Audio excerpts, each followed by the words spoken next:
Nova aliança, ela é superior à antiga aliança? O Antigo Testamento, ele é inferior ao Novo Testamento? Como entender isso? É mesmo? Não é? Como que se faz essa análise? Como que eu interpreto? Como que isso serve para mim na vida prática cristã?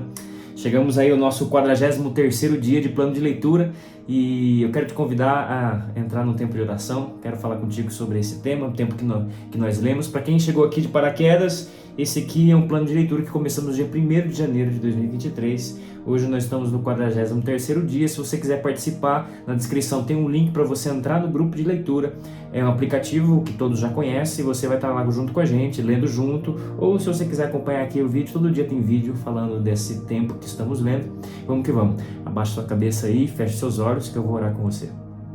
Pai, em nome de Jesus, eu quero te louvar e te agradecer nesse dia. Te louvo porque o Senhor é bom e a tua misericórdia permanece para sempre, Pai. Nós podemos confiar em Ti, podemos crer que o Senhor é conosco, podemos esperar, meu Deus, ter esperança em Ti. E hoje, Pai, pedimos que o Senhor nos dê sabedoria, que o Senhor nos dê a Tua graça e que essa palavra seja de proveito para as nossas vidas particulares, vidas no nosso ambiente de trabalho, na nossa igreja, na nossa família, na nossa casa. Em nome de Jesus eu oro. Amém. Nós acabamos de ler aqui Êxodo 25, 26 e 27, o qual está falando de como que foi construído o tabernáculo. Para quem não sabe, o tabernáculo é a própria igreja antiga, é onde eles iriam para cultuar, onde eles iriam para fazer sacrifícios. Na verdade, o culto ali, basicamente, era oferecer sacrifícios, celebrar festas, e existiria propósito para cada local dentro daquele tabernáculo.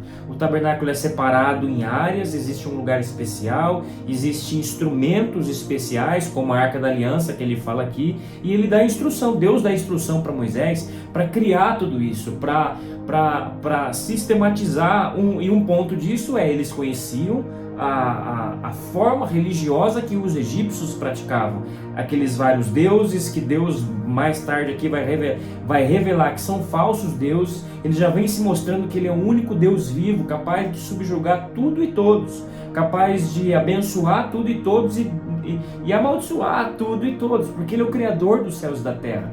Deus, ele vem se revelando para o povo de Israel, mostrando quem ele é e mostrando quem Israel seria para ele se eles guardassem a aliança. O centro de toda essa prática é a obediência do povo de Israel, a fidelidade deles à aliança que Deus queria firmar, que estava firmando com eles. E nós lemos esses 3 capítulos e vamos para Hebreus capítulo 8, onde vai fazer o próprio escritor de Hebreus faz o contraponto entre o que é a antiga aliança e o que é a nova aliança.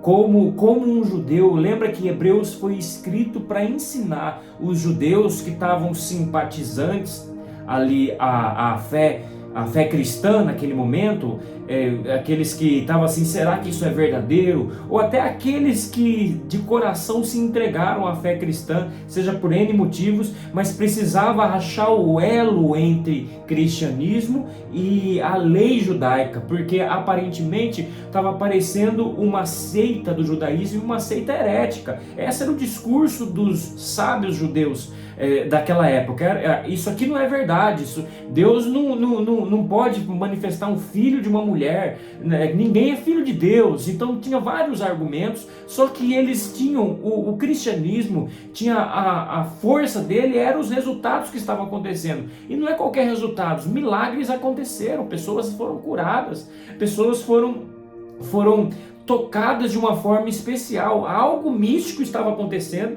e eles não sabiam explicar. Alguns falavam, até na época de Jesus, isso é poder de Beelzebul. Só que será que Beelzebul pode levantar homens para falar contra as práticas malignas?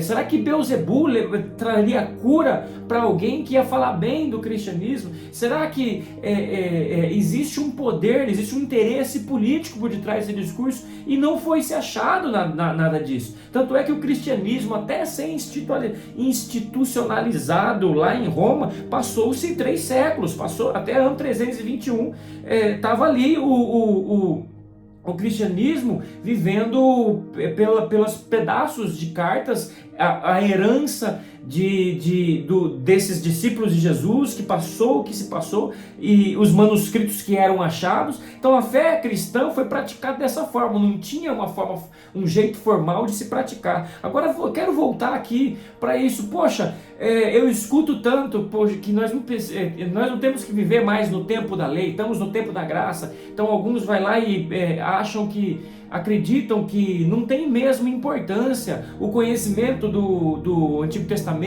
dessas histórias, que já que se tem uma lei nova que salva verdadeiramente, por que eu vou ouvir aquilo outro? Será que não é tempo de eu deixar de lado? Ou outros que falam, cara, se você deixa de lado, você está rasgando a Bíblia. Jesus falou que não tira nenhum tio, nem um pingo da lei, tiraria nenhum pingo da lei. Poxa, se o meu mestre não tira nenhum pingo da lei, por que eu estou arrancando toda uma parte de livros e tal? Como que eu entendo isso? Eu falei, entendemos isso lendo o livro de Hebreus. Uma das explicações é lendo o livro de Hebreus, mostrando que aqui nesse capítulo 8, no qual lemos, ele mostra, se a gente pegar o livro de Romanos, até aperfeiçoa isso. Ele mostra que a lei foi feita para que as pessoas fossem fiéis a ela. E aqui nós vemos que o povo não foi fiel. O povo entregou essa aliança. E nós vemos toda a história do Antigo Testamento de um povo que abriu mão dessa aliança. O Antigo Testamento não é uma história de final feliz. Você termina o Antigo Testamento com o povo de Israel sem uma nação dominada pelo Império Medo-Persa, que nesse período intertestamentário, até o Novo Testamento, tem-se a dominação romana ali. Então é um povo que está sem pátria. Tinha um lugar para eles estarem, mas quem de fato geria aquilo ali era um outro império. Existia uma insatisfação para aqueles nacionalistas. Alguns estavam ali acreditando que o Cristo, alguns não, a grande maioria dos judeus acreditava que o Cristo ia ser um libertário, um homem que ia trazer essa independência nacional judaica. Só que Deus já estava mostrando há muito tempo, desde do reinado do rei depois, pós-rei Davi, a manifestação de Deus aos reis é mostrando que eu não estou mais guardando esse povo como nação. Virá um tempo, começa-se os profetas se levantarem, falando inclusive aqui no Hebreus capítulo 8, que eu vou dar uma nova aliança, porque essa aliança, o meu povo não foi fiel. Mais uma vez, assim como vemos Deus resgatando o povo aqui do Egito como escravo, vemos Deus prometendo um resgate futuro que se concretizou em Jesus. Daqui já dá para entendermos a importância do Antigo Testamento. Agora precisamos pontuar a importância do Novo, e ela ele é menor do que o Antigo Testamento, mas ela é superior ao Antigo Testamento, à antiga aliança, vou colocar as mesmas palavras do livro de Hebreus. Por que ela é superior? O próprio texto fala, essa antiga aliança não é capaz de salvar o ser humano, não é capaz de salvar o homem, e essa é a proposta que Deus tem ao enviar Jesus. Deus, ele não queria o seu povo, ele não queria deixar aqueles tanto o povo judeu como os estrangeiros, que vemos que existem bênçãos, existem heranças para estrangeiro, existe a bênção de Deus, ele entra não somente no judeu, mas naquele que vive entre os israelitas aqui do tempo do deserto, pós-Egito. Nós vemos isso, e esses estrangeiros é manifestado aqui no Novo Testamento para todo aquele que nele crê. Deus, ele está mostrando desde o Antigo Testamento que não é só para o judeu. O judeu foi uma nação especial, sim, escolhi, menino dos meus olhos, a Bíblia fala. Só que essa nação não foi fiel. E essa nação, lembra que dentro dessa nação, Israel, tinha estrangeiros que podiam praticar a fé e Deus ia abençoar. Agora no Novo Testamento, Deus revela a nova aliança. Por que ele é superior? Porque agora é todo aquele que nele crê. Ele chega a falar aqui, nós vemos Jeremias falando isso. Esse texto remete explica para o judeu por que Jesus, quem era o sumo sacerdote nessa nova aliança? Era o próprio Jesus Cristo. Jesus Cristo é um novo sacerdote. Se temos que ter um novo sacerdote, uma nova linha sacerdotal, é porque a antiga aliança não era suficiente para alguma coisa, assim diz o texto. Então vem Jesus fazendo. Para que serve um sumo sacerdote? O texto fala: o sumo sacerdote serve para oferecer sacrifício, e Jesus ofereceu o verdadeiro sacrifício, o último e grande sacrifício. E vendo esses sacrifícios, entendemos o que na antiga aliança não devemos mais praticar de forma ao ponto de acharmos que não estamos mais obedecendo a Deus. Nós não precisamos mais guardar nenhuma instrução cerimonial judaica ali do Antigo Testamento, porque aquela instrução cerimonial judaica é para aquela antiga aliança que o povo fracassou em obedecer, em ser fiel a ela. Agora temos uma nova aliança que não preciso mais praticar aquelas cerimônias de sacrifício, porque já foi feito um sacrifício. E tudo o que Deus quer agora é que o nosso coração creia e confie nesse sacrifício. Essa é a superioridade da nova aliança. Agora não vai precisar mais de alguém, de um rabino, de um cara instruído na lei para ensinar cada pessoa, porque Deus ia colocar no coração de cada um daqueles que creem a instrução necessária. Jesus, ele transforma o coração.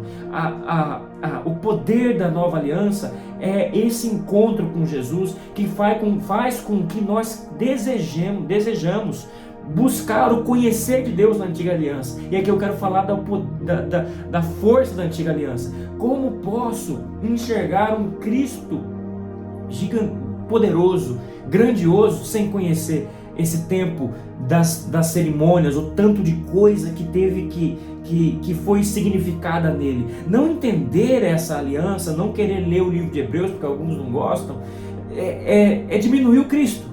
Por isso que é importante a antiga aliança, por isso que Jesus fala: não vai cair nenhum tio daquela lei. Vai existir sim uma nova aliança, mas a nova aliança ela só é nova porque existe uma nova forma de ser salvo, de agradar a Deus, de se achegar a Deus. Não sou mais salvo e posso agradar a Deus pela quantidade de coisas que eu obedeço da lei de Deus, a quantidade de coisas que eu conheço da lei de Deus. As pessoas podem chegar na igreja hoje, entregar o coração a Jesus e receber o perdão de Deus, e é algo que não tem pastor que pode dar. Eu não posso dar perdão para ninguém, mas Jesus, ele pode entrar num coração e despertar uma fé ao ponto de nós nos sentirmos, mesmo sendo uma pessoa com um passado tão tenebroso, nos sentirmos abençoados e perdoados por Deus para viver uma nova vida. E essa é a graça da nova aliança, esse é o poder da nova aliança. Eu na nova aliança vou olhar e desprezar a antiga aliança de maneira alguma. Eu quero me aprofundar cada vez mais e conhecer cada vez mais, para poder conhecer mais o meu Deus, para poder conhecer mais a história do meu Deus. Agora, o que eu guardo da antiga aliança? Tudo que não é cerimonial. Por exemplo, todas as leis morais da antiga aliança está valendo. A forma que eu vou tratar o meu próximo, a forma que eu vou cuidar dos meus negócios, toda a questão moral vai valer de novo. E sobre guardar o sábado, sobre isso e isso. Talvez não vou ter tempo para falar tudo isso, mas eu posso dar uma palhinha. Jesus é o nosso descanso. Ele é o nosso sábado. Mas então eu posso trabalhar todos os dias da semana? Deus, ele não recomenda isso. Ele fala que o sábado foi feito para o homem e não foi feito para Deus. Deus fez o sábado para falar que você precisa de descanso. Uma vida saudável é você descansando pelo menos um dia na semana. E esse é o dia normalmente nós tiramos para celebrar o nosso Deus. E a questão dos dias e datas. Outro dia a gente conversa, deixa no comentário se você quiser saber mais sobre isso. Um forte abraço para você e tamo junto, que Deus te abençoe.